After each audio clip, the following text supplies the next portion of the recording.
Hola chicos, buenas tardes. Bueno, vamos a arrancar con la clase. El día de hoy no somos tantos, eh, pero bueno, vamos a arrancar de todos modos. El día de hoy vamos a hacer un pequeño repasito de las últimas 4 unidades que hemos visto, porque van a tener su primera autoevaluación, ¿sí?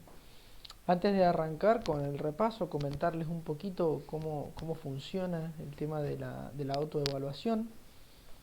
Simplemente va a ser un cuestionario adicional que ustedes van a poder reconocer en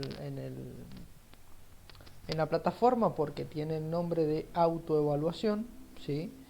Y va a ser un cuestionario similar a todos los cuestionarios que ya han hecho, pero va a ser más largo. Van a tener solamente 2 semanas para poder realizarlo, por lo tanto sí tiene fecha de entrega. Y además de eso, una vez que inicien el cuestionario, va a empezar a contar un cronómetro, si no me equivoco, 1 hora. ¿Bien?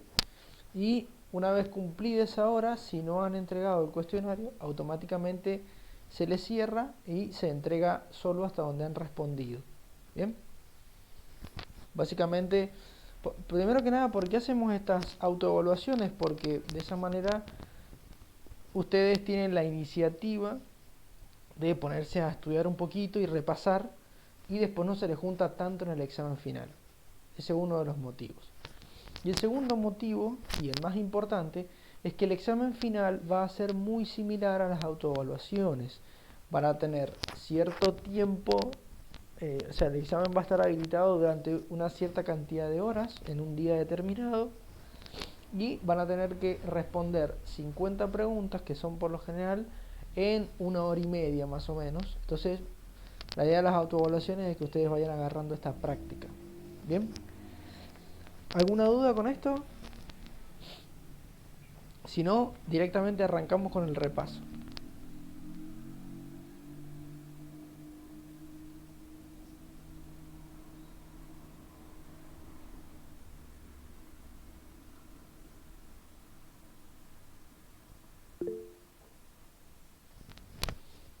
No tengo idea, ¿se me escucha cortado o es el compañero solamente? Por lo que tengo entendido, mi internet está funcionando bien. Porque hace ratito lo revisé antes de arrancar la clase y me estaban dando relativamente bien. Aún así, si se me escucha cortado, no puedo hacer nada, digamos. No sé cómo me están escuchando los demás. Sí, la autoevaluación, si no me equivoco, tiene 1 hora. Si no me equivoco. Eh, no recuerdo bien si era 1 hora, 1 hora y media, pero está por ahí. Sí, creo que son 20 preguntas. Algunas de las preguntas ya las han respondido en los cuestionarios, ¿sí? Eso está bueno. Y otras preguntas no. Así que está bueno que se pongan a leer un poquito la teoría antes de hacer la autoevaluación, porque también tienen un solo intento. O sea, una vez que lo hacen mal, o sea, una vez que lo hacen, si lo hacen mal, ya está, ¿bien? No hay posibilidad de hacerla de nuevo. Por eso les comento. Les recomiendo también que se pongan en un horario en el cual ustedes tengan una buena conexión a internet, que sepan que no se les va a cortar, ¿sí? Aún así, en caso de que ustedes se salgan del examen, pueden volverse a meter, pero el tiempo no para de correr nunca, ¿sí? El tiempo, el momento que ustedes ingresan por primera vez al, a la sección de la autoevaluación y ponen comenzar examen o comenzar autoevaluación o comenzar cuestionario, no sé bien cómo aparece el botoncito, pero una vez que lo aprietan e ingresan al cuestionario y ven las preguntas, ahí empezó a correr el tiempo y no para hasta que termine el tiempo, ¿sí? Se les corte o no se les corte internet, etcétera, etcétera. Así que les recomiendo que por favor más o menos elijan un horario en el cual estén tranquilos, en el cual sepan que van a tener una conexión relativamente estable. ¿Bien? ¿Alguna otra duda? Profe, te hago una consulta. Sí.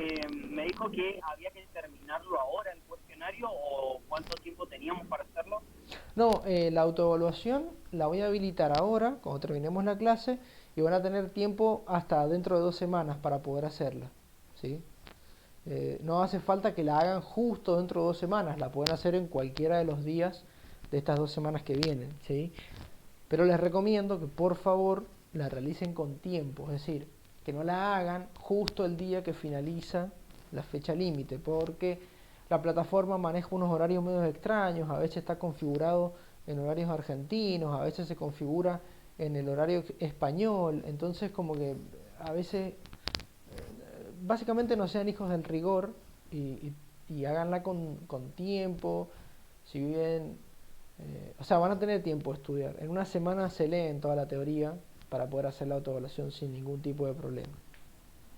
¿Sí? Así que sí, el respecto del día, terminamos la clase y habilito la autoevaluación a más tardar mañana, pero va a estar habilitada. Yo les aviso cuando esté. ¿Alguna otra duda?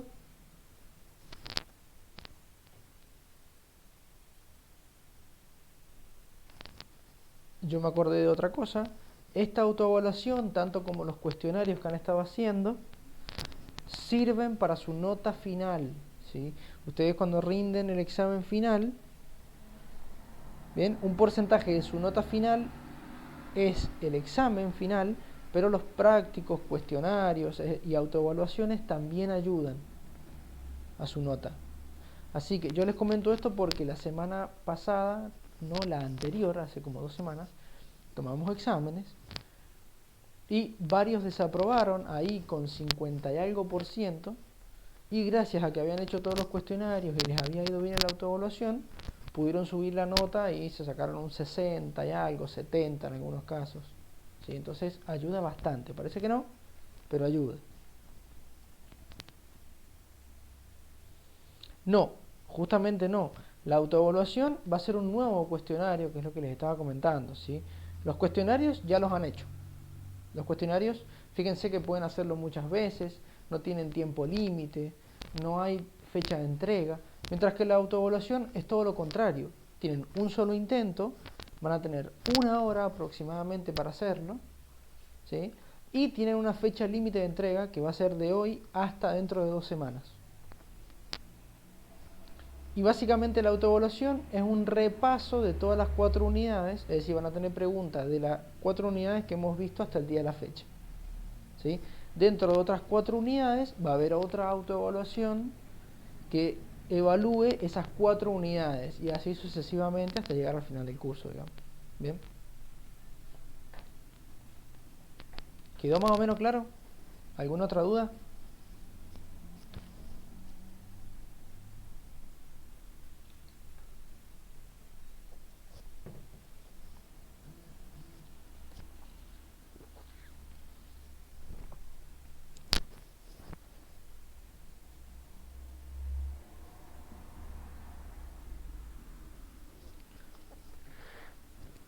Bien, arrancamos entonces. Como dije, el día de hoy vamos a hacer un pequeño repasito, ¿sí? Donde vamos a ir resaltando algunas de las cosas más importantes de cada unidad. Bien, este repaso, como todas las clases, las vamos a subir a YouTube, ¿sí? Si tienen dudas respecto de los temas que vamos a ir viendo, por favor pregúntenme como siempre, ¿sí? Yo voy a ir revisando el chat constantemente por si no quieren habilitar los micrófonos. Aún así, si ya saben, al igual que todas las clases, si alguien pregunta y ustedes ven que sigo y sigo y sigo, es porque no he visto el chat, así que avísenme. Bien, bien, en la unidad número 1 básicamente hicimos una pequeña introducción. Bien, hablamos un poquito de la matriz energética argentina, que eso no tiene mucha importancia en la hora de la autoevaluación, ¿sí? También estuvimos hablando un poquito de la industria petrolera, cómo estaba dividido, ¿sí? Recordemos que la industria está dividida, en 3 partes: upstream, que básicamente es todo lo que vamos a ver en el cursado; exploración, perforación y producción; después el midstream, que algunos profesionales deciden directamente agregar todas estas partes del midstream en el upstream, ¿sí? Ahí me gusta separarlo. que se encarga del transporte y almacenaje, que también vamos a ver en el cursado, y ya por último al downstream, que se encarga de la refinación y la venta de los productos refinados del petróleo o de los derivados del petróleo. Esto del downstream nosotros no lo vamos a ver en el cursado, ¿sí? Así de simple. Y pasamos a las cosas importantes. Bien, esto sí ya es importante, bastante importante. Primero que nada, el origen del petróleo. Recordarles un poquito que yo les había comentado que el origen, o sea que el petróleo en realidad no se origina de este clásico cuento de que proviene de los dinosaurios y demás. Pues no, ¿sí? Si bien es verdad que proviene de la época, la materia orgánica que se descompuso para formar el petróleo no es carne de dinosaurios, ¿sí? Sino que es básicamente la estructura de unos microorganismos, unos pequeños microorganismos que pueden ser marinos o terrestres, pequeñas hojas, pequeñas bacterias, ¿sí? Pequeñas algas, zooplancton, fitoplancton, digamos, todos los tipos de plancton que están en el mar son microorganismos. Entonces estos microorganismos, cuando mueren, tienden a depositarse en el suelo, ya sea en el mar o en la tierra. Debido a todo el, digamos, toda la sobrecarga energética de la época, muchos volcanes, mucho movimiento terrestre y demás, hizo que todo esto, digamos, se fuese tapando con capas y capas de distintos minerales y capas de suelo, digamos, ¿sí? Por lo tanto, empezó a profundizarse y empezó a faltarle el oxígeno. Al faltarle el oxígeno, nacen unas bacterias que son famosas, se conocen como bacterias anaeróbicas, que son otros microorganismos, pero vivos, ¿sí? Que resultan de la descomposición de del resto de cuerpos y que tienen la capacidad de, digamos, poder vivir en ausencia de oxígeno. Inclusive si yo le doy oxígeno, las bacterias se mueren. Por eso es muy importante que para que exista petróleo exista falta de oxígeno. Por eso las rocas madre son rocas impermeables por lo general, porque son las únicas que permiten la ausencia de oxígeno. ¿Bien? Entonces, esta falta de oxígeno genera bacterias anaeróbicas que empiezan a comerse a los microorganismos muertos, generando un desecho que con altas presiones, altas temperaturas, a lo largo del tiempo empieza a cocinarse y se termina convirtiendo en lo que hoy día conocemos como petróleo, ¿sí? Por lo tanto, o sea, es básicamente por esto último que se lo considera el petróleo como recurso no renovable, básicamente por el tiempo que tarda en generarse. Si bien yo podría generar petróleo, porque se podría volver a generar, el tiempo que debe tardar, o el tiempo que yo debo implementar para que el petróleo se forme como tal, es de millones de años. Entonces, básicamente es un recurso no renovable. Bien. Otra cosa importante era las propiedades de las rocas.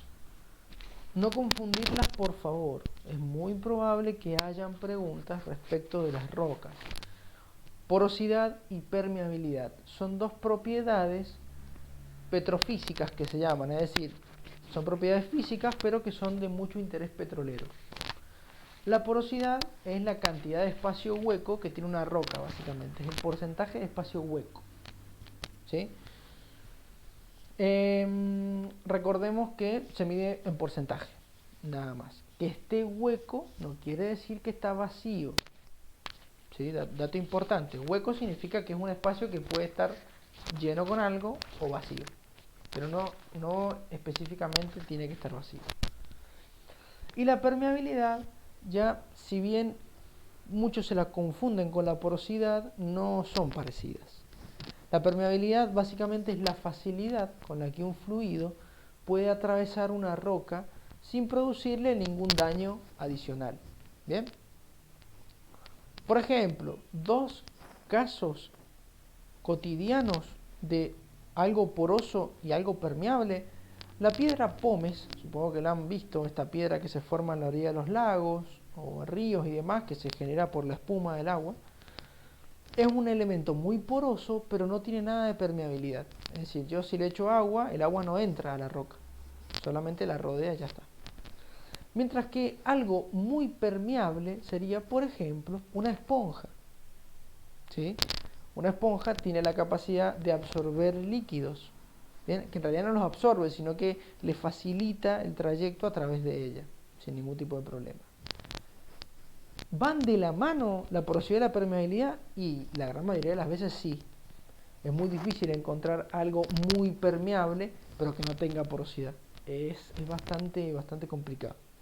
Sí es verdad que pueden haber elementos muy porosos que no tengan permeabilidad. Por ejemplo, la piedra pómez. Bien. Perfecto. ¿Hasta acá me van siguiendo? ¿Alguna duda? Recuerden que también es un repaso, así que vamos rápido, porque esto ya lo hemos visto, pero tal vez surge alguna duda. Buenísimo. Seguimos entonces. Sistemas petroleros, ¿sí? El sistema petrolero es el conjunto de elementos, ¿bien?, que a mí me van a permitir la existencia o me van a determinar la existencia de petróleo. Un sistema petrolero convencional completo, que es el que seguramente les van a preguntar tanto en la autoevaluación como en el examen final, es el que ven acá, ¿sí? Un sistema petrolero convencional debe poseer los 5 elementos que están viendo allí en el costadito, ¿sí? Roca madre, que es la roca en la cual se originó el petróleo. Recordemos que las rocas madres son muy porosas, pero son impermeables, parecidas a la piedra pómez. Son rocas generalmente de arcillas, ¿sí? Limolitas, lutitas, todas estas rocas son rocas arcillosas. La arcilla es un tamaño de grano, ¿sí? Es el grano más fino dentro de las rocas. Entonces son rocas de grano muy fino, muy compacta, y eso genera mucha porosidad, pero permeabilidad prácticamente nula, ¿sí? Prácticamente no existe la permeabilidad. Después tenemos una roca reservorio, que por lo general es la roca en donde se almacena el petróleo. Estas rocas están compuestas generalmente de arenas o de granos un poco más gruesos, y en este caso sí son porosas y sí son permeables, es decir, tienen las dos propiedades. Mientras más permeable sea, mejor, porque me va a permitir sacar más petróleo. Pero acá en Argentina, por ejemplo, no es muy común que las rocas reservorios sean muy permeables. Si bien tienen permeabilidad, tampoco son una esponja, ¿se entiende? Cosa que a Arabia Saudita sí le pasa, por ejemplo. Arabia Saudita tiene rocas reservorio que parecen una esponja. Tiene una permeabilidad altísima y por eso pueden producir tanto petróleo. Además de que tienen petróleos livianos y son impecables. Después la roca sello, que cuando vimos el tema, la roca sello básicamente la comparábamos con la tapa de un frasco, ¿sí? O la tapa de una botella. Es este elemento impermeable que evita que el petróleo siga subiendo, ¿bien?, y que sirve básicamente como tapa de la roca reservorio. A mí me da lo mismo si la roca sello es porosa o no es porosa, me da lo mismo. A mí lo único que me interesa es que sea una roca impermeable, ¿sí?, que no tenga permeabilidad. Y ya por último, trampa y migración, que recordemos que no son rocas, por favor no se las confundan. Si yo les digo la roca trampa, estoy diciéndolo mal, es trampa y migración, porque son dos fenómenos, no son rocas, ¿sí? Son dos fenómenos o eventos que básicamente, en realidad la trampa es como una configuración del terreno, mientras que la migración ya sí es un evento, un suceso que pasó hace un tiempito. La trampa es básicamente la forma que posee el conjunto de roca reservorio y roca sello para permitir el almacenaje del petróleo. Recuerden siempre el ejemplo que les di de un vaso en el cual si yo lo metiera al agua, no es lo mismo que yo largue una burbuja con un vaso mirando hacia arriba que con un vaso mirando hacia abajo, ¿sí? Solamente de una manera voy a poder almacenar la burbuja. Mientras que la migración es el fenómeno por el cual el petróleo sale de la roca madre, porque recordemos que yo siempre dije que la roca madre es impermeable, por lo tanto, si es impermeable, ¿cómo salió el petróleo? Es muy probable, ¿sí? Hay muchos debates acerca de esto, pero es muy probable que se produzca la ruptura de la roca madre por distintas etapas sísmicas de hace un par de millones de años, ¿sí?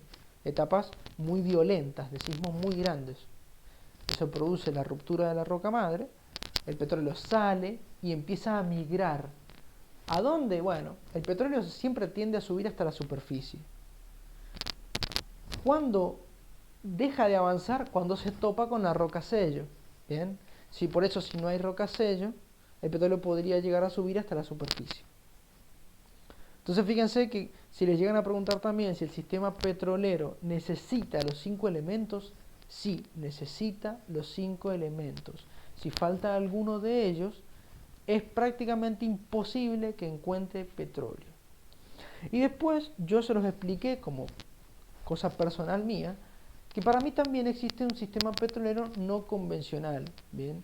Anteriormente el sistema petrolero consistía en ir a buscar petróleo a la roca reservorio. Hoy en día, con los avances tecnológicos, se puede avanzar hasta la roca madre y básicamente a mí no me interesa si el petróleo nunca migró, ¿bien? Puedo ir directamente hasta la roca madre, ¿sí? Perfecto, ¿hasta acá vamos bien? ¿Alguna duda?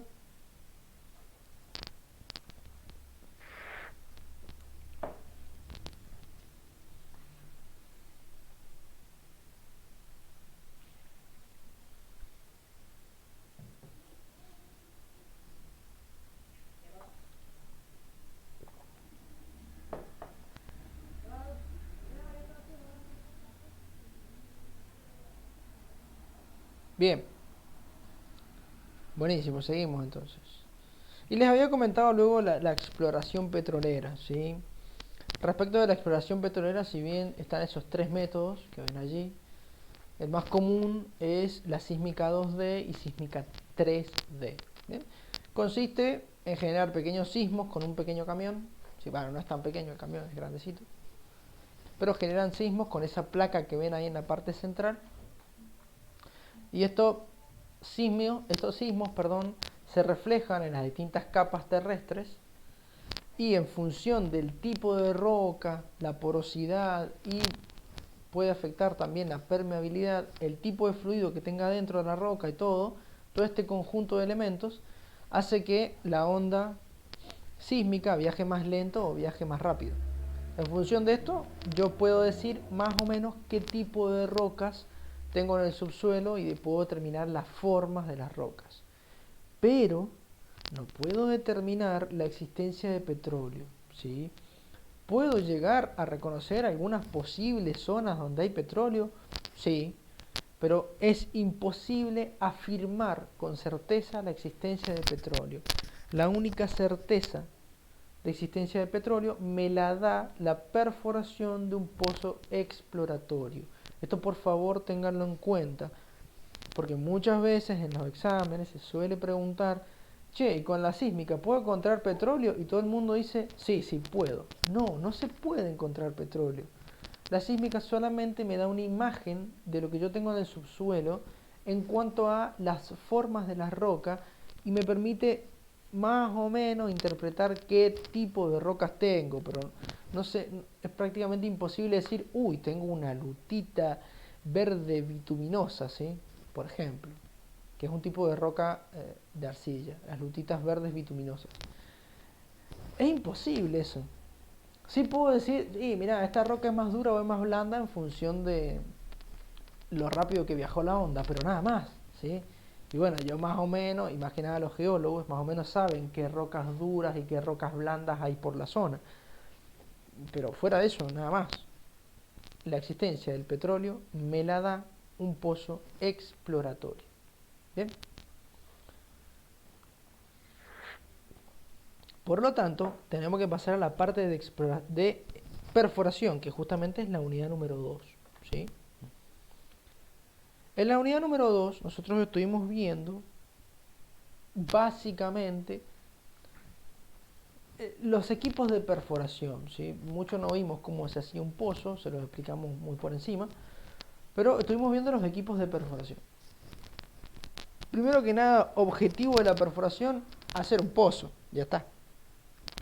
¿Por qué hago un pozo? Simple, porque me permite comunicar la roca que yo tengo allá abajo, a muchos miles de metros, con la superficie. Entonces me genera un canal conductor por el cual yo puedo sacar el petróleo, pues si no, no lo puedo sacar, ¿sí? El equipo de perforación, recordemos, está dividido en 5 sistemas, de los cuales en la unidad número 2 solamente vimos los primeros 4, porque el último lo vamos a ver en la clase que viene en la unidad número 5, ¿sí? Solo por eso. Sistemas de potencia. El primer sistema importante de un equipo de perforación. Como todo equipo, necesita un sistema que le brinde potencia, un sistema que le brinde la energía para poder realizar el pozo. Ya está. A ver, como un auto tiene su motor, bueno, el equipo de perforación también necesita sus motores y sus generadores. Ya vamos a ver. Los sistemas de potencia se dividen básicamente en dos tipos: el diésel mecánico y el diésel eléctrico. El diésel mecánico era aquel que funcionaba como un motor diésel, es decir, yo le agrego combustible con un motor a combustión, convierto ese combustible en energía de movimiento y transmito el movimiento con ejes, cadenas, correas, poleas, ¿sí?, engranajes, etcétera, etcétera. Mientras que el diésel eléctrico tiene un paso adicional, es decir, comienza igual, un motor de corriente eléctrica, perdón, un motor de, o básicamente es un motor, yo le agrego combustible, quemo el combustible y genero energía de movimiento, pero ahora en vez de transmitir la energía de movimiento a los demás sistemas, yo le pongo ahí en el medio un generador de corriente eléctrica, ¿sí? Entonces, ese movimiento lo absorbo a un generador de corriente eléctrica que me permite convertir el movimiento en corriente eléctrica como tal. Y ahora lo que transmito es la corriente eléctrica. Por lo tanto, los motores, mesa rotary y demás elementos como las bombas tienen que ser eléctricos, porque si no, no funciona. Bien. ¿Cuál es mejor de estos dos? El diésel eléctrico. Recuerden esto, por favor. ¿Por qué es mejor? Muy simple, porque el diésel mecánico tiene mucha pérdida de potencia. Esto es muy común en los sistemas de transmisión de potencia mecánicos. Bien, se pierde mucha menos energía en un sistema de transmisión eléctrico. ¿Por qué? Porque la energía eléctrica se puede transmitir por cables y básicamente no tengo pérdida, ¿sí? Tengo algunas pérdidas por calentamiento, pero son muy mínimas comparado con la cantidad de pérdidas que me produce que el eje esté cruzado, ¿sí?, que la correa se me estire, que la cadena se me estire, que los engranajes se le muerdan los dientes, ¿sí? Todos esos procesos interrumpen el sistema de potencia y obviamente me quitan energía que a mí me sale plata, ¿sí? Por lo tanto, el sistema más eficiente de los dos es el diésel eléctrico.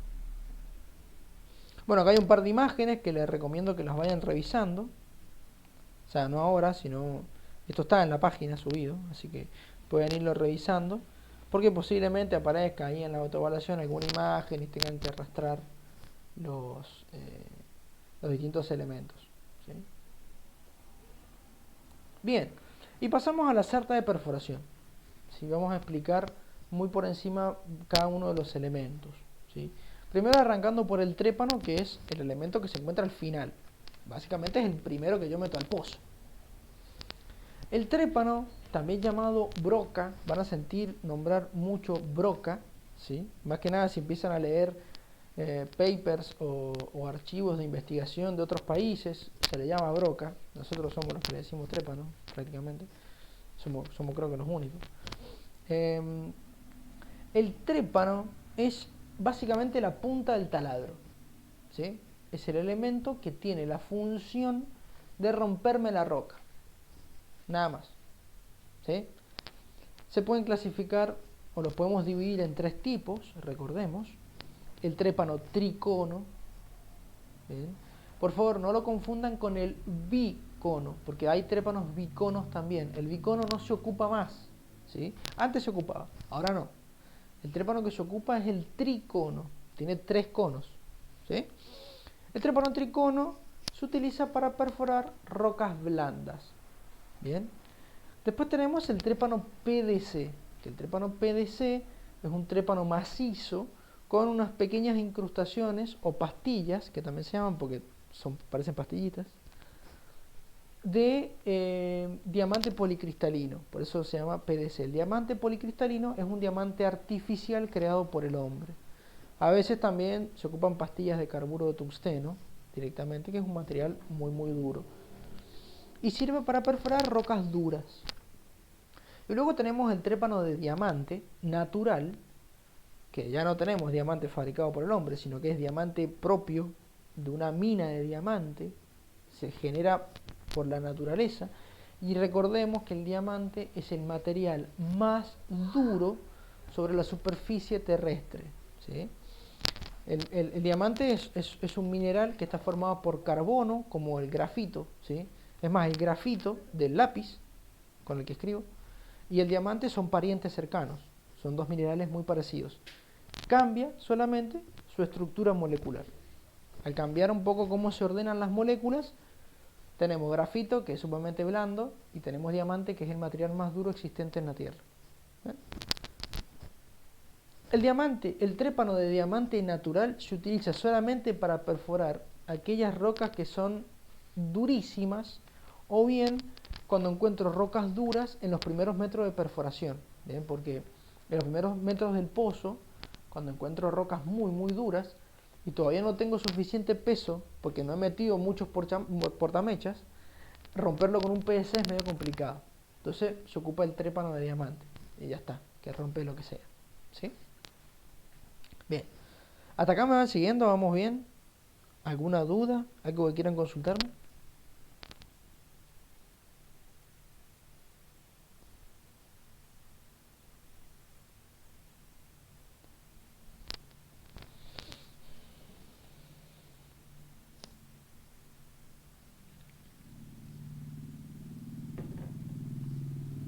Buenísimo, buenísimo. Miren que, a ver, les recuerdo. Eh, Ustedes pueden preguntarme lo que sea, no hay ningún tipo de inconveniente respecto del petróleo. Si es conveniente que sea el petróleo, mejor. Cualquier duda. Y recuerden que no hay duda, ¿sí?, que sea tonta o estúpida. Sí, disculpen las palabras, pero acá ustedes es probable que tal vez nunca hayan sentido hablar de estas cosas, así que cualquier duda es aceptable. Cualquier cosa que tengan para preguntar, bienvenida sea. Bien, después del trépano vienen los portamechas, que es lo que yo meto al pozo, ¿sí? Lo voy nombrando siempre en el orden en el que yo lo voy metiendo al pozo. Los portamechas son unas barras cilíndricas largas que tienen la capacidad y la función de dar peso al trépano, ¿sí? Como yo siempre lo comparo con el taladro, esto lo comparamos en la clase, imagínense que mi equipo de perforación es un taladro y que la punta del taladro se encuentra a 3000 metros por abajo, ¿bien? Y hacerle fuerza desde arriba a una sarta de 3000 metros, a una mecha de 3000 metros, y es complicado porque hay muchas probabilidades de que la mecha se doble, se rompa. Bueno, con una sarta de perforación es lo mismo. Entonces el peso o la fuerza, en vez de darla desde arriba, desde la superficie, la doy justo encima del trépano para evitar cualquier tipo de doblez en la sarta o ruptura que no me convenga. Las heavyweight son barras de sondeo extra pesadas que me permiten soportar un poquito de compresión. ¿Y por qué tengo estas heavyweight? Bueno, porque las barras de sondeo tradicionales, que son las que le siguen a la heavyweight, son herramientas cilíndricas de pared, o sea, de espesor de pared bastante delgado, y que tienen la función básicamente de unirme la superficie con el fondo de la sarta y nada más. Por lo tanto, trabajan a la tensión solamente, ¿sí? No tienen la capacidad de trabajar a la compresión. Si trabajan a la compresión se doblan enteras, ¿sí? Se pueden romper. Entonces, para evitar esto, se coloca una heavyweight cerca de los portamechas por las dudas de que las pueda afectar a las barras de sondeo algún esfuerzo de compresión. Entonces, en vez de poner barra de sondeo en la unión con los portamechas, pongo heavyweight, ¿sí? Heavyweight significa extra pesado, ¿sí? Son barras de sondeo extra pesadas. Y ya por último el vástago, que el vástago, a ver, contarlo dentro de la certa de perforación puede que esté bien y puede que esté mal. ¿A qué voy con esto? Depende del sistema de perforación que estemos analizando. Los vástagos, recordemos, son unos cilindros pero cuadrangulares, son cuadrados, en vez de ser cilindros circulares, son cilindros cuadrados. Pueden tener forma hexagonal también, pero por lo general se utilizan los cuadrados, y que sirve de encastre entre la sarta de perforación y la mesa rotary. ¿Bien? Encastra con la mesa rotary y permite transmitir el movimiento al resto de la sarta. Cuando digo movimiento me refiero a la rotación, ¿sí? Permite dar vueltas. Perfecto. ¿Por qué digo que solamente el vástago, o sea, por qué digo que depende de si el vástago está o no en la sarta del equipo de perforación? Porque como acabo de mencionar, el vástago solamente se utiliza en los equipos con mesa rotary, que son los famosos equipos convencionales. Los equipos de top drive no usan vástago. El equipo de top drive perfora sin vástago. Esto recordémoslo, ¿sí? De modo que solamente voy metiendo de a una barra y ya está. ¿Cuál es la gran ventaja del equipo top drive respecto del equipo convencional? Que la maniobra de desajuste y ajuste de vástago, ¿bien?, no la tengo en el top drive. Por lo tanto, me agiliza la maniobra una barbaridad. Hace que el trabajo de perforación sea mucho más rápido. La maniobra de sacar vástago, poner barra y volver a poner otro vástago para seguir, volver a poner el vástago para seguir perforando, puede tardar alrededor de media hora. Fijémonos entonces que esta media hora con el top drive nos la ahorramos. Así que, si eso lo tengo que hacer cada 10 o 15 metros perforado, y media hora cada 10 metros, es bastante tiempito, ¿sí? Bien. Entonces vamos a pasar directamente a, bueno, algunas herramientas, ¿sí? Recordemos esto. Algunas herramientas importantes. La llave Wilson es la herramienta más importante de todas. La llave Wilson es son dos, se ocupan dos siempre. Una que se ajusta en la unión de cada barra. Entonces giran en sentido contrario y permiten dar ajuste a las barras de sondeo y a los portamechas y a la heavyweight y al trépano, ¿sí? Es decir, a todas las herramientas que bajo al pozo permiten darle ajuste, que no es lo mismo dar ajuste que enroscar. Por favor, no los confundan. El enroscado de las barras se hace o con cadenas que a veces están ligadas a las llaves Wilson, pero que no es la llave Wilson como tal, o enroscadores neumáticos, que son unas herramientas que se acoplan a la barra y la hacen girar y se enrosca, nada más. Pero la llave Wilson no enrosca, solamente da ajuste, da torque, también se conoce como torque. Bien. Ya luego habíamos mencionado el sistema de izaje. Recordar que el sistema de izaje, su corazón es el cable. Sin cable el sistema de izaje no funciona. Y las funciones propias del sistema de izaje son izar o levantarme y bajarme todas las herramientas que quiero ingresar al pozo. ¿Bien? Va a tener un malacate, ¿sí? Al malacate tenemos conectado el motor, el sistema de frenos y demás del equipo. Y este malacate me va a permitir sacar o meter cable, y eso me va a permitir bajar o subir las herramientas respectivamente. Es decir, si yo saco cable, el bloque viajero baja, por lo tanto me permite meter herramientas al pozo. Si yo meto cable con el malacate, el sistema viajero sube, ¿sí?, y me permite sacar las herramientas del pozo. Así es simple. ¿Bien? Cada tanto tiempo se tiene que ir sacando el cable viejo y metiendo cable nuevo, ¿bien?, por el tema de que el cable va sufriendo siempre esfuerzos constantes. y eso me lo va a ir debilitando. Entonces, para evitar que el cable se corte y se me caiga el pedazo de bloque viajero que pesa alrededor de 500 toneladas encima de la subestructura, bueno, para evitar eso, lo que se debe hacer es, digamos, ir sacando cable y reemplazándolo por cable nuevo constantemente, ¿sí? Recordemos que esto se hacía cada X metros perforados, por ejemplo, ¿sí? Por lo general se utilizan cada metros perforados o cada hora de operación. Martin Decker, elemento muy importante en el sistema de izaje, porque es el indicador, es el elemento que me va a permitir medir cuánto peso yo tengo colgado del gancho, cuánto peso me está soportando mi sistema de izaje. Así que básicamente es una balanza, ¿sí? Palabras técnicas, es un dinamómetro, pero es una balanza. La clásica balanza de verdulero es igual, ¿sí? Bueno, el Martin Decker me mide toneladas, puede medir miles de libras también, pero acá en Argentina se ocupan las toneladas. Y recordemos que si estoy metiendo herramienta, ¿sí? o si estoy, digamos, con la herramienta estática y me marca menos peso del que me debería marcar, quiere decir que el resto del peso lo estoy aplicando sobre el trépano. ¿Bien? Y si estoy sacando herramienta y me marca más peso del que debería, quiere decir que la herramienta se me ha quedado atascada o aprisionada, que también se llama. Bien, esto ténganlo en cuenta porque estas cosas sí se preguntan en las evaluaciones. Bien, es importante que sepan interpretar el Martin Decker. Fíjense que es de sentido común. A ver, si yo estoy sacando herramienta y se me queda atorada o aprisionada, yo por más que tire, no va a salir. Entonces, si yo tiro y no sale, ¿qué hace la balanza? Y me marca más peso. Es como si al verdulero me le colgara de la balanza. ¿Se entiende?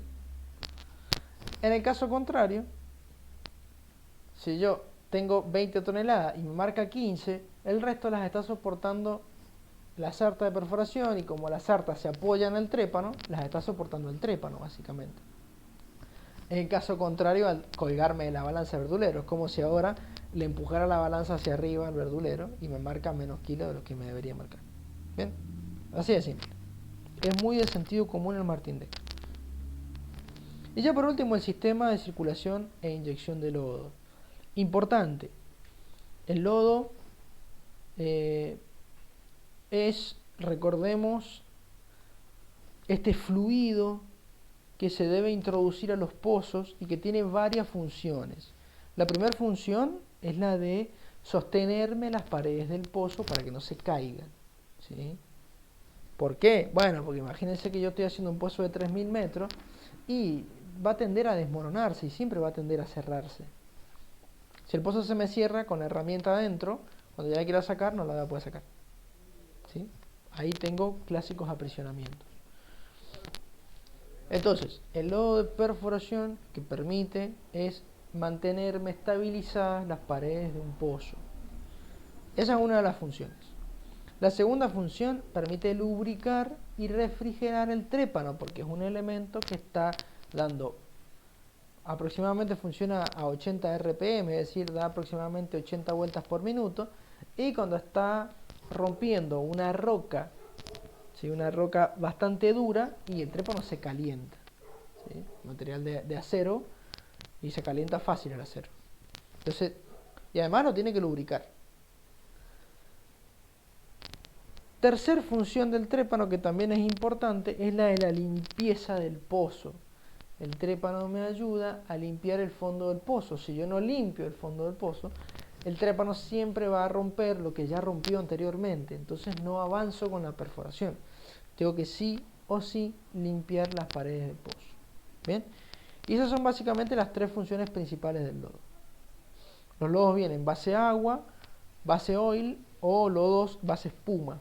¿Bien? Los más usados son los base agua, porque me permiten obtener una mayor densidad y eso hace que las paredes del pozo se mantengan más contenidas, ¿sí? Y además me permite contrarrestar el tema de las presiones, que eso lo vamos a ver bien la semana que viene. Así que mucho detalle respecto de las presiones no vamos a entrar. Bueno, en cuanto al lodo, sé que muchos piensan que el lodo se mete y no se saca, no, al contrario, el lodo se mete y hay que ir sacándolo porque eso nos ayuda a limpiar el pozo y además nos ayuda a ahorrar un poco de plata y no desperdiciar lodo. ¿Bien? Por lo tanto, el lodo se fabrica en unas piletas, se bombea con la bomba triplex hacia la cabeza de inyección por el manguerote e ingresa por el vástago y por el interior de toda la sarta y va a salir por las boquillas del trépano. Una vez que sale, permite limpiar la zona del pozo y me levanta toda la suciedad para salir luego por la salida lateral, ir al desgasificador para poder sacarme el gas y después pasar al sistema de control de sólidos compuestos por una zaranda, un desarenador, un desarcillador y la centrífuga. Fíjense que el desgasificador no forma parte del sistema de control de sólidos, así que por favor no lo cuenten como que forma parte. ¿Bien? Porque se llama control de sólidos por algo, porque me permite sacar los sólidos y el gas no me hace nada con los sólidos, me saca el gas, o sea, el desgasificador. Entonces, no forman parte del mismo equipo. ¿Sí? Ese lodo que sale del sistema de control de sólidos va de vuelta a las piletas y otra vez al pozo y así sucesivamente. Si el pozo se circula, nunca se prepara si el lodo se circula, nunca se prepara más lodo. Y no, sí. Cuando yo voy avanzando en la perforación, el pozo es cada vez más grande. Por lo tanto, necesito más volumen de lodo para poder contenerlo. Si no, no lo puedo contener. Entonces, cada tanto sí, se le va agregando agua, se le van agregando químicos y voy aumentando básicamente el volumen de lodo. Bien, y estos son imágenes nada más. Perfecto. ¿Alguna duda de la unidad número 2? ¿Algo que quieran preguntarme? ¿Algo que no les haya quedado muy claro?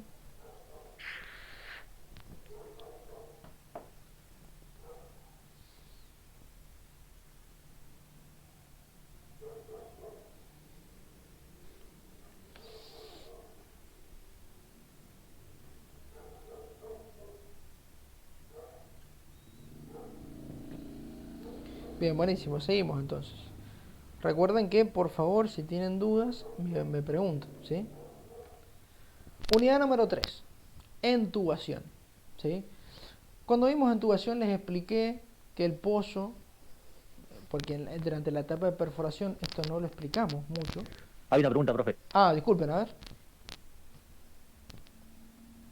Exactamente, acá me preguntan si el trabajo, o sea, si eso sería el trabajo del inyeccionista de lodos. Sí, el inyeccionista lo que hace justamente es eso, es revisar constantemente el lodo, revisa su densidad, revisa su viscosidad, ¿sí?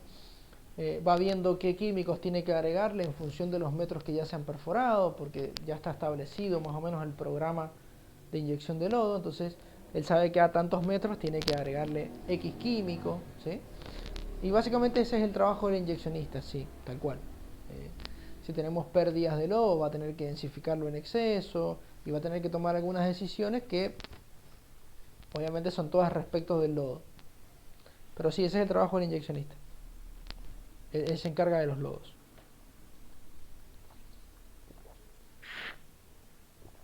¿Algo más?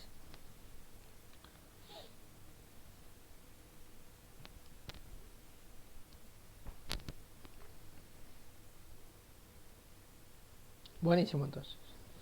Seguimos más. Como estaba mencionando, cuando vimos la unidad 3 más o menos les expliqué cómo era el procedimiento de perforación, porque en la unidad número 2 no lo expliqué y hace ratito en el repaso tampoco. El pozo siempre se perfora por etapas. Esto recuérdenlo por favor, siempre. El pozo siempre se perfora por etapas. ¿Qué significa esto? Simple. Que primero perforo la etapa guía, entubo la etapa guía y cemento la etapa guía. Después perforo la intermedia, entubo la intermedia y aíslo la intermedia con cemento. Y ya por último, suponiendo que hay etapas intermedias, ahora vamos a ver bien eso, y ya después la etapa de aislación, ¿sí? Se perfora esa parte, se entuba esa parte y se cementa esa parte. Bien. Respecto del entubado, ¿por qué entubamos? Bueno, básicamente era lo mismo que por qué cementamos. La idea es permite aislar zonas, permite darle integridad al pozo, permite aislar algunas acuíferos naturales, ¿sí? Entonces, el cemento, el tubo básicamente, el entubado me sirve de barrera protectora o barrera que me permite dividir entre la roca y el interior del pozo, nada más. Esa es su función, la división entre esas dos zonas. Para el entubado se utilizaban los casing, recuerden, el casing es un tubo grande que se caracteriza por tener diámetros de 4,5 pulgadas para arriba. Es muy poco probable encontrar casing de menores diámetros, ¿sí? También se caracteriza por tener dos roscas macho en vez de macho hembra, que eso, a ver, vástago, barra de sondeo, portamechas tienen macho y hembra, ¿sí? Una en cada lado. En cambio, el casing tiene doble macho y para poder unir un casing con el otro es muy común que se utilicen cuplas, ¿sí? La cupla es un pedazo de tubo que tiene doble hembra y ya está, ¿sí? Bien, el casing, o sea, cuando yo digo que un casing es de 7 pulgadas, por ejemplo, estoy diciendo que su diámetro externo es de 7 pulgadas. Siempre para poder identificar a los casing se nombra su diámetro externo, ¿sí? Esto era una pregunta del cuestionario, por ejemplo. Diámetro externo. Después tenemos el libraje del casing, que básicamente me va a determinar el espesor de pared. Si bien no dice espesor de pared, pero mientras mayor sea el libraje es cuántas libras pesa por unidad de pie, sí, por unidad de medida. Mientras mayor libraje tenga y más espesor de pared voy a necesitar, porque todos los casing miden aproximadamente 10 pies, pero recordemos que 10 pies no, perdón, 30 pies, que son 10 metros. Pero fíjense que el libraje está dado por unidad de pie, o sea, por pie. Así que no importa si mide 10 pies, 40 pies, 60 pies. Yo, para calcular el peso total del casing, voy a tener que multiplicar su libraje por lo que mide el casing de largo. ¿Bien? Mientras mayor libraje tenga, quiere decir que más espesor de pared tengo. Por lo tanto, tengo menor diámetro interno. El diámetro externo permanece constante, siempre igual. Y después, bueno, teníamos distintos grados de acero, que básicamente el grado de acero es el acero con el que está hecho el casing, nada más. Y después teníamos distintos tipos de roscas, ¿bien? La LTC, la RTC, hay bastantes. Esas dos, LTC y RTC, son los tipos de roscas que me habilita la norma API, pero se fabrican casing con otros tipos de roscas. Eso depende del fabricante más que nada. Bien. Y pasamos a las cañerías. Recordemos, la cañería guía es la primer cañería que se entuba. Es una cañería muy importante porque, en primer lugar, es la que me va a proteger los acuíferos, ¿sí? A ver, cuando digo cañería guía, aislación, intermedia, se dividen en función de justamente el objetivo o la función de cada cañería. Es así como se dividen. Pero todas las cañerías, guía, aislación o intermedia, están fabricadas con casing. Es un casing atrás de otro. De distintos diámetros, por supuesto. Recordemos que como el pozo se perfora en etapas, tengo que ir entubando siempre tubos cada vez más chicos. Perforo la guía, por ejemplo, de 12 pulgadas, entubo 9,5 octavos, y lo tengo que perforar en 7 pulgadas la siguiente, y voy a perforar seguramente 5 pulgadas y media, o 5 pulgadas, 5 octavos, o algo por el estilo, ¿sí? Para que tengan más o menos una idea. Fíjense que, ¿por qué? Porque bueno, tengo que ir pasando el trépano por el tubo, o sea, el casing que ya metí, y no puedo, si hago un pozo de 12, perdón, y meto un casing de 9,5 octavos, y no puedo seguir perforando con 12, porque voy a romper todo el casing, ¿sí? Y tampoco puedo perforar con uno de 9,5 octavos, porque ese es el diámetro externo del casing, y también lo voy a romper. Entonces tengo que perforar con uno de 7, que es lo común para uno de 9,5 octavos. Que ni toque el casing, digamos, el trépano. Porque apenas lo toque, lo rompe. Bien. Como venía diciendo, respecto a la cañería guía, es una cañería muy importante. Es la que me va a proteger los acuíferos y además es la que me va a sostener los primeros metros de pozo, desde la superficie hacia abajo, digamos, los primeros metros de profundidad, que son los metros más, más complicados en cuanto a integridad de la roca. Es decir, la roca no está bien formada, la roca se tiende a desarmar mucho en esa etapa, porque no ha sufrido toda la presión que se han sufrido las rocas más profundas, entonces que ya están bien compactadas, bien rocas sólidas, ¿entiendes? Esta está ahí en proceso de armarse, entonces se tiende a desmoronar mucho el pozo en esos primeros metros. Además, la cañería guía es la que me va a sostener luego el cabezal de pozo, que me va a permitir colgar el resto de las cañerías. ¿Bien? Porque todas las cañerías, excepto la guía, van colgadas. ¿Sí? Se cementa la última parte, pero van colgadas. Recuerden que yo siempre les dije que una vez cementada la cañería, se la tira desde arriba y una vez que se le da tensión, se le coloca el colgador, entonces básicamente es como si estuviese colgada. ¿Bien? El colgador lo que permite es agarrarla y mantenerla tensionada a la cañería para evitar esfuerzos adicionales, etcétera, etcétera. Que el caño esté trabajando todo el tiempo. Cañerías intermedias no son necesarias, solo se aplican en los casos en donde sean necesarios. ¿A qué voy con casos necesarios? Bueno, en los casos en donde tengo algún problema y la única manera de solucionarlo es colocando una cañería. ¿Sí? Por ejemplo, en los casos en donde tengo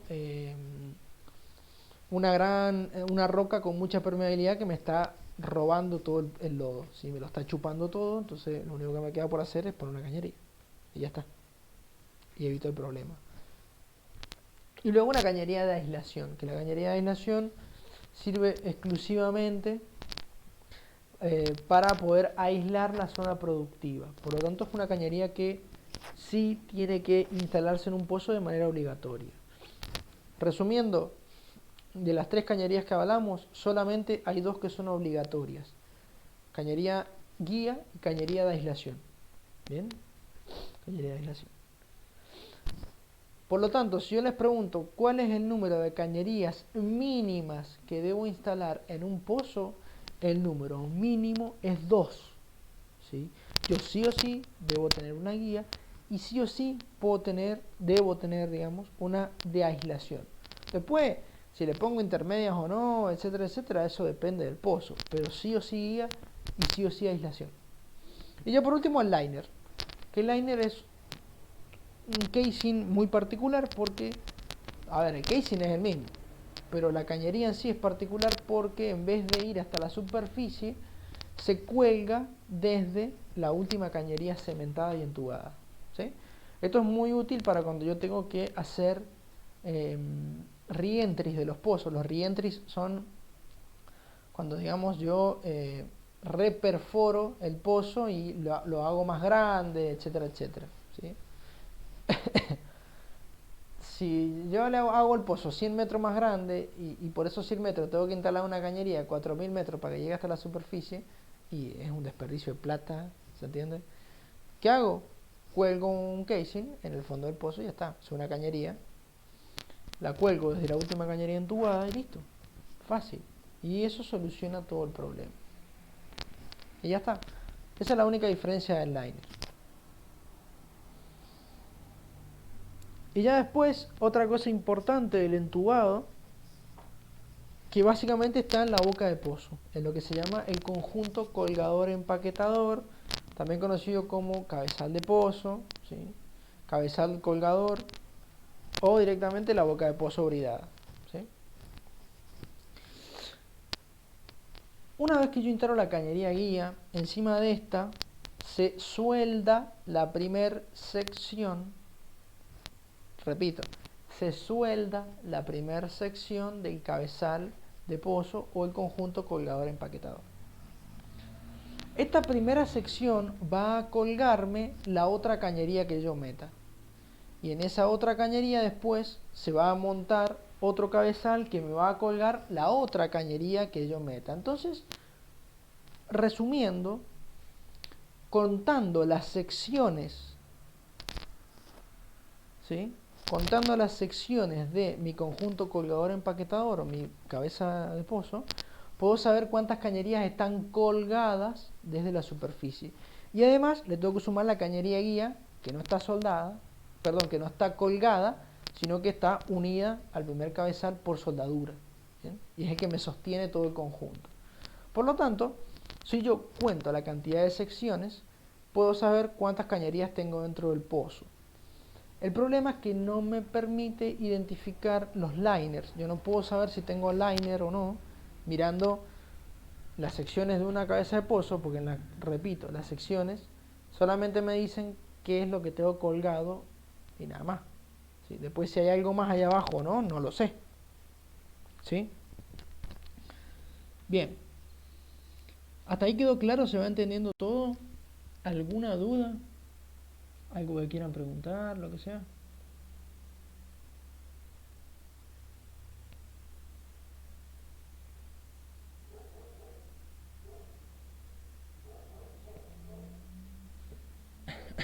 Buenísimo.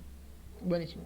Bueno, entonces, ahora vamos a pasar a la última unidad, que es la que vimos la semana pasada, así que esta la vamos a ver lo más rápido posible.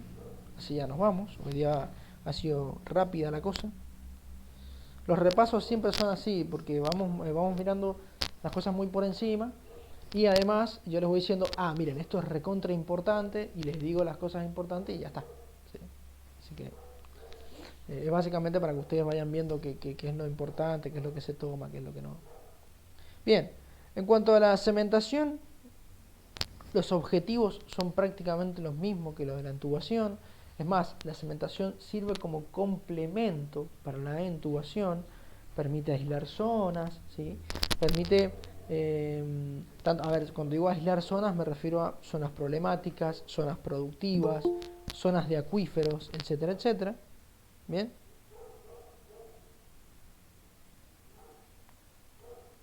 Bien. Y además de todo esto, el cemento sirve de unión, ¿sí?, entre la cañería y la roca, lo que permite que la cañería, en cierta manera, en esa zona no sufra ningún esfuerzo adicional. Entonces es buenísimo. El cemento es como el pegamento que me une la roca con la cañería, y que ahora todo forme un solo paquete, ¿sí? Todo forme un solo conjunto de elementos. Y ya está. ¿Cómo es el tema de la cementación? Bueno, para recordarles un poquito, la única cañería que se cementa en su totalidad es la cañería guía. Ya dijimos el porqué, y es porque la cañería guía necesita, en primer lugar, estabilizar toda esa zona, porque tiene rocas que se desarman, muy poco compactas. Dentro del mundo petrolero se llaman poco consolidadas, ¿sí? Pero son rocas que todavía no están formadas en sí. Entonces necesito sostenerlas y darle una buena integridad a esa zona. Y además, la cañería guía es la que me va a soportar al resto de las cañerías. Por lo tanto, tengo que darle una buena resistencia, ¿sí? Algo que me aguante. Por eso se cementa entera. Mientras que la cañería intermedia solamente se cementa la zona que tiene el problema, mientras que la cañería de producción solamente se cementa la zona productiva. ¿Sí? Y ya está. Ya con eso estaríamos bien en cuanto a cemento por parte digamos, de esas dos cañerías. ¿Cómo se aloja el cemento en el espacio anular? Recordemos que el espacio anular es justamente el espacio que yo tengo entre mi casing y el pozo. Bueno, muy simple. Yo meto el cemento a alta presión por el casing, llega al fondo del pozo, y si yo le sigo dando presión, pasa como cualquier fluido que va a tender a meterse por los lugares que encuentre, y se va a meter obviamente por el espacio anular. Si bien lo que les estoy explicando es muy, digamos, conceptual, es muy de sentido común, hay que tener mucho cuidado con las presiones, no hay que excederse para no romper las rocas, tampoco hay que quedarse cortos, ¿bien? hay que tratar de que la presión sea pareja y constante y que vaya incrementando progresivamente para que el anillo de cemento sea correcto. Cuando digo anillo de cemento, a ver, en este dibujo ustedes ven que el cemento se va para un lado y se va para el otro, pero en el pozo es un círculo el anillo, es de 360 grados, entonces tiene que subir parejo por todos lados, etcétera, etcétera. Bien. Recordando el tipo de cemento, el cemento de perforación no es el cemento Portland. Primer dato importante, no es el mismo cemento. Se utilizan cementos petroleros. Ahí acá en Argentina se utiliza el tipo A y el tipo G. Los tipos dependen básicamente de qué profundidad soportan los cementos.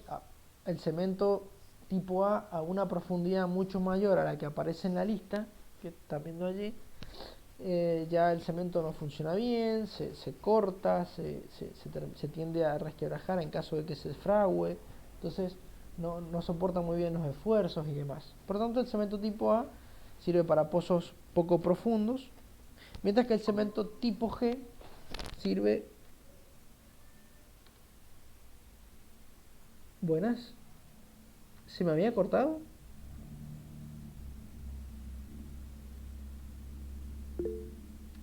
¿Ahora se me está escuchando?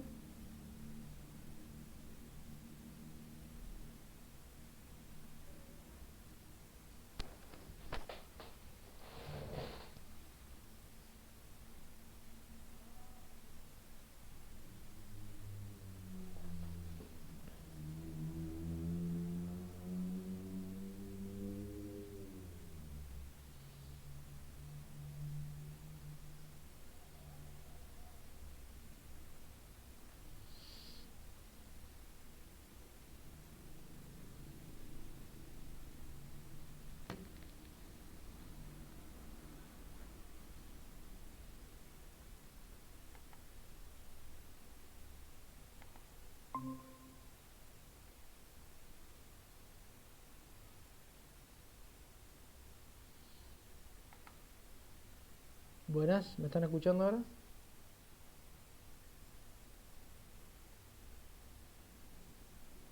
Sí, profe. Buenísimo, buenísimo. Se me cortó, no sé qué pasó. Se recontracortó. Cuando quise acordar, hizo un sonidito y estaba fuera de la. Estaba fuera de la clase, no sé qué pasó. ¿Hasta dónde me escucharon?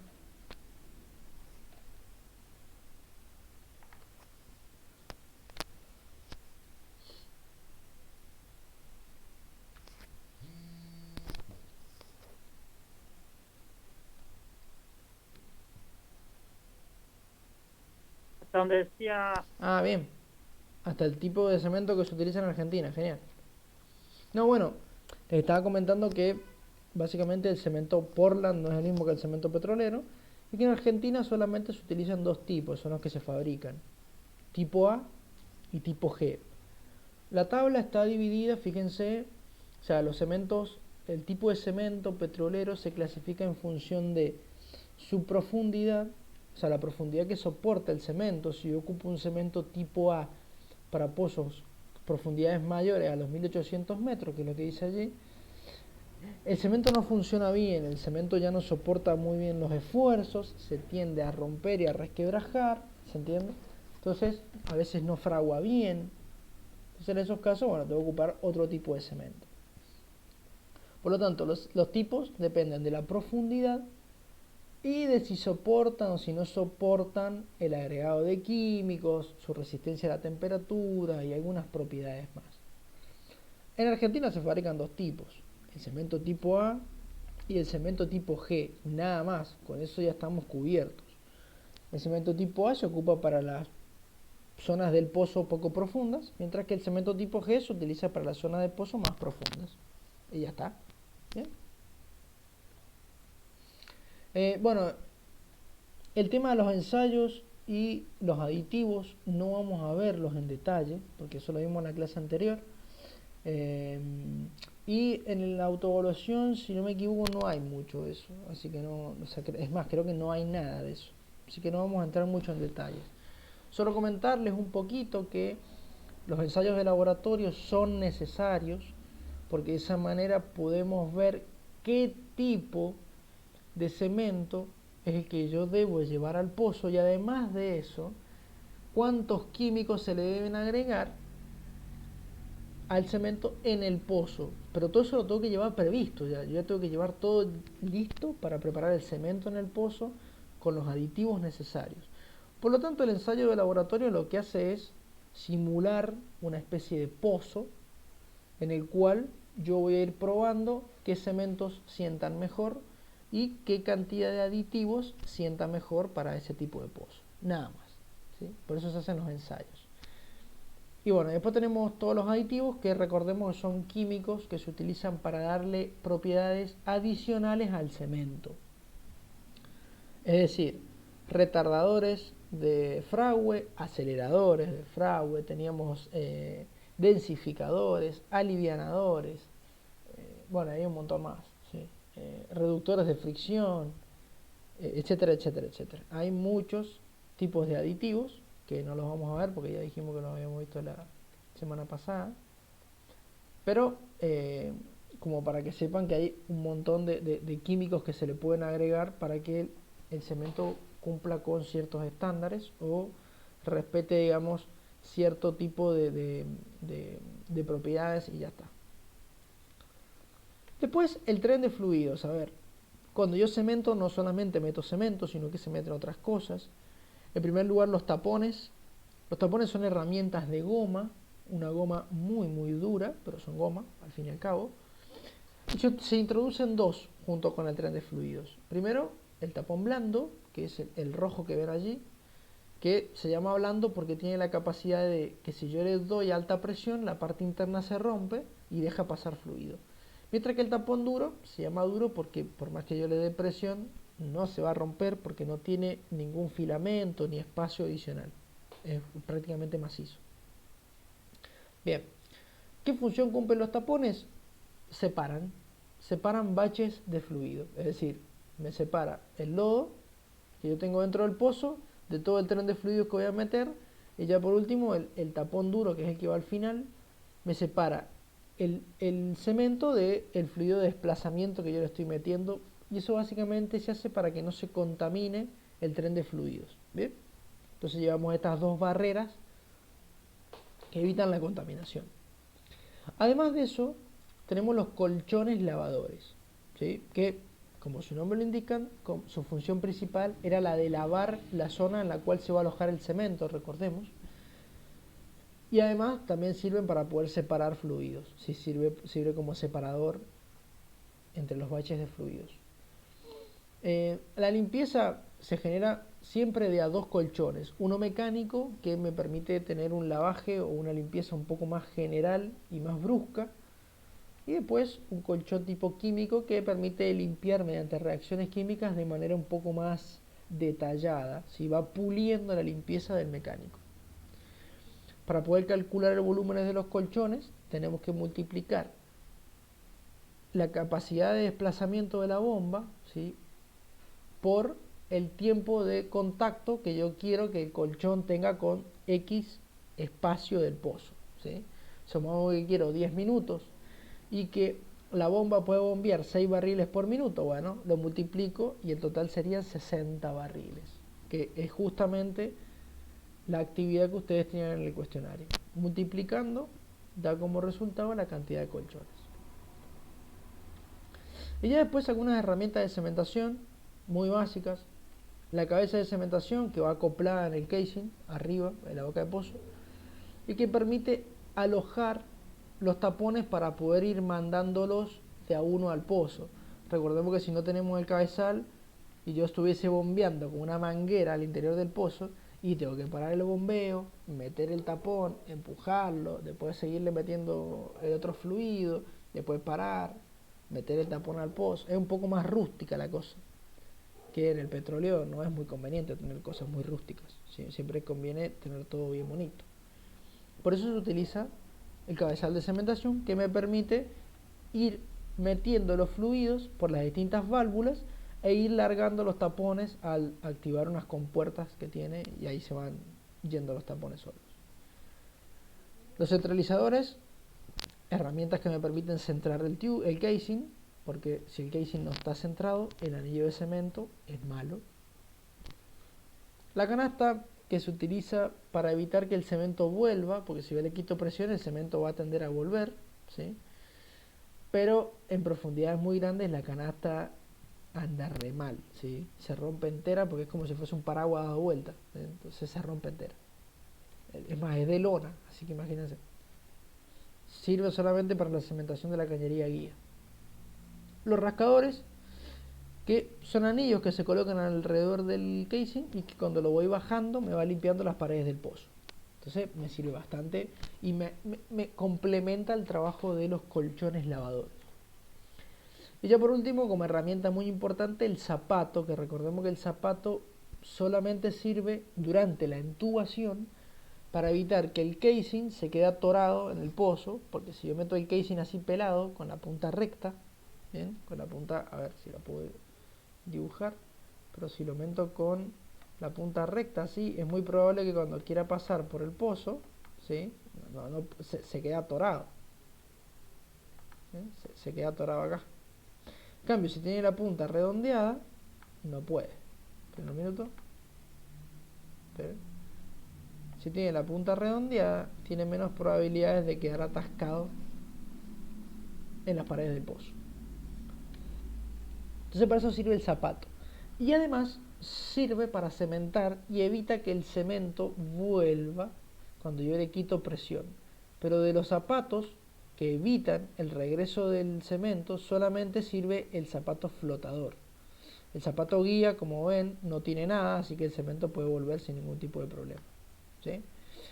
El zapato flotador tiene una válvula, se me olvidó el nombre ahora, una válvula de retención, esa es la palabra. Que las válvulas de retención son aquellas que dejan pasar fluido en una dirección, pero en la dirección contraria no lo dejan. ¿Cuál es el gran problema del zapato flotador? Que evita que se llene sola la sarta del casing cuando estoy entubándolo. ¿Bien? Entonces, dato. Fíjense que estoy hablando de sarta y no estamos hablando de perforación, ya estamos hablando del entubado. Sarta se le llama a cualquier conjunto de caños, ¿sí? Por eso le digo sarta de casing. A la otra le diría sarta de perforación. Dato por las dudas que se confunden. Entonces cuando yo meto todo el casing, todo el entubado, el zapato evita que entre en contacto, pero si es que se quede atascado en la roca, pero si es flotador, va a hacer que flote, porque no va a dejar que entre el lodo al interior del casing, y eso es malo porque el casing se puede romper. Entonces para evitar esto, tengo que ir llenándolo desde arriba, si es que utilizo zapato flotador. ¿Bien? Si utilizo zapato guía, no voy a tener problema durante el entubado, pero sí voy a tener problemas después durante la cementación, porque si yo le quito presión cuando el cemento empieza a fraguar, se me va a volver hacia el interior del casing. Entonces tengo que hacer que el pozo frague, o sea que el cemento frague con el pozo con un poquito de presión, y a veces eso es problemático, porque si yo lo dejo fraguar con presión, cuando abro el pozo y le quito la presión, el casing vuelve a su tamaño original, porque el casing cuando le doy presión tiende a hincharse un poquito, y me puede romper apenitas el anillo de cemento, que ustedes tal vez dirán, bueno, lo rompo apenitas. No, bueno, pero apenitas ya es peligroso porque cuando yo produzco, el fluido sale a alta presión y esas grietas chiquitas pueden aumentarse el tamaño y al final el cementado fue malo. Bien. Y bien, eso fue todo lo que vimos la semana pasada, un poco más detallado la parte de aditivos y demás, pero no hace falta repasar tanto porque está fresco y porque no hay preguntas de eso en las evaluaciones.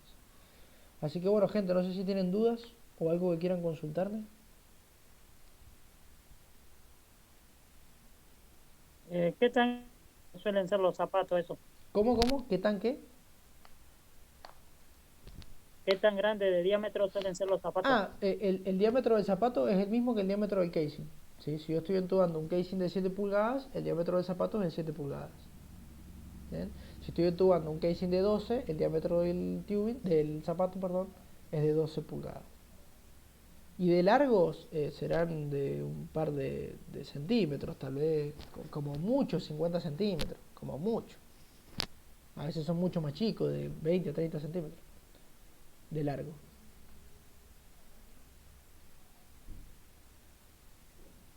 Listo, gracias. De nada. ¿Alguna otra duda?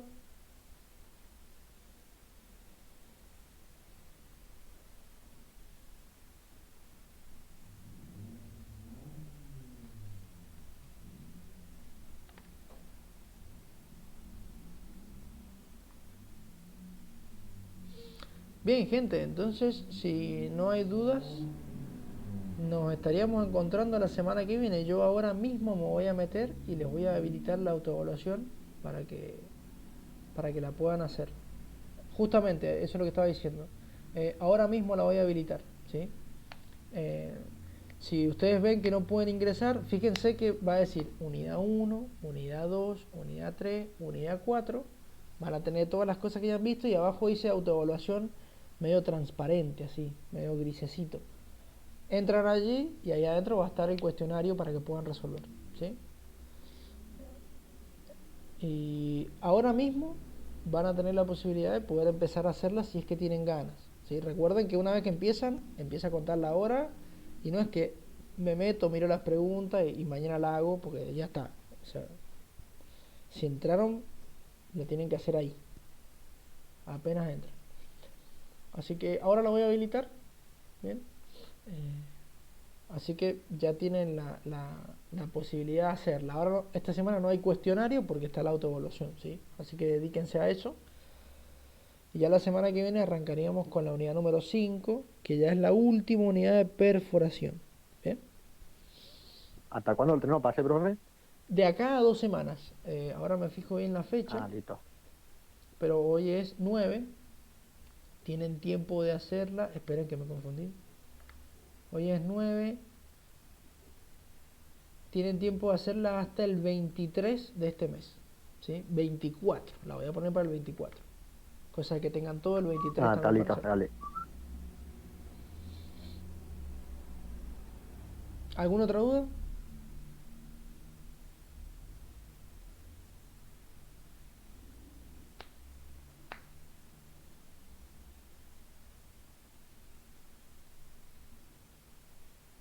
Bien, buenísimo. Entonces nos estaremos viendo la semana que viene. Ahora habilito la autoevaluación y apenas termine la clase empiezo a subirla para compartírselas cuanto antes. Así que bueno, gente, nos estamos viendo la semana que viene. Gracias por asistir. Nos vemos. Que anden bien.